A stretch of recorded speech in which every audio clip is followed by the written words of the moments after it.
información deportiva. Por favor. Sí, porque se jugó una fecha más del torneo clausura de nuestro fútbol. Segunda fecha, Cerro Porteño que empató 0-0 con Libertad.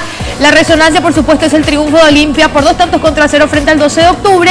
Y, por supuesto, toda la movida que hay. Hablando de movida, estirón de oreja para la... No digo para la hinchada de Luque, pues no sabemos bien qué pasó, pero hubo un problema entre policías antimotines. La hinchada de Luque que dicen que ellos no hicieron absolutamente nada. Es muy difícil, lo más que sin hacer nada. Ellos estaban sentaditos nomás. Claro, y hubo balín de goma de por medio, inclusive algunos de ellos con heridas, no es de mucha gravedad, pero sí de gravedad. Y bueno, estas son cosas que se tiene que tener en cuenta cuando sea este tipo de eventos, ¿no? En la cancha de Guaraní sabemos cuáles son las disposiciones que hay allí y hay que tener ciertos cuidados que de hecho no se tiene, entonces cuidar un poco esos detalles.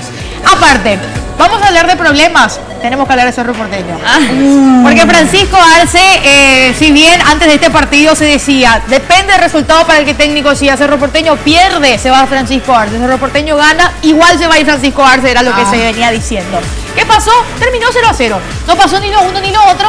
Y Chiqui Arce sigue como entrenador azulgrana. ¿Qué fue lo que dijo Juan José Zapáquin la semana pasada?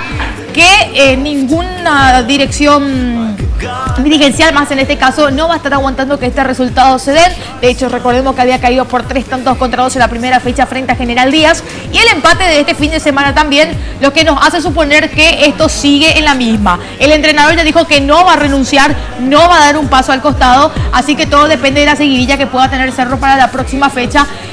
Teniendo en cuenta ese corto tiempo que va a estar quedando también ya para la Copa Sudamericana, Cerro tiene que jugar la pre-sudamericana en este caso, que son todos para ingresar después a los grupos, frente a Rentistas de Uruguay. Uy, ¿qué tal?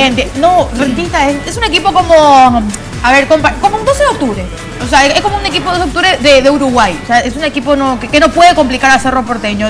Estamos hablando pero de así como está Cerro Porteño, capaz que complique, che. Malo de Cerro, mal en todas las líneas. Preocupante, a más no poder el caso. Recordemos que lo de Carlos Rolón, que llegó a sonar en un momento que iría a Cerro Porteño, después se dijo Guaraní, es un central del Olimpia.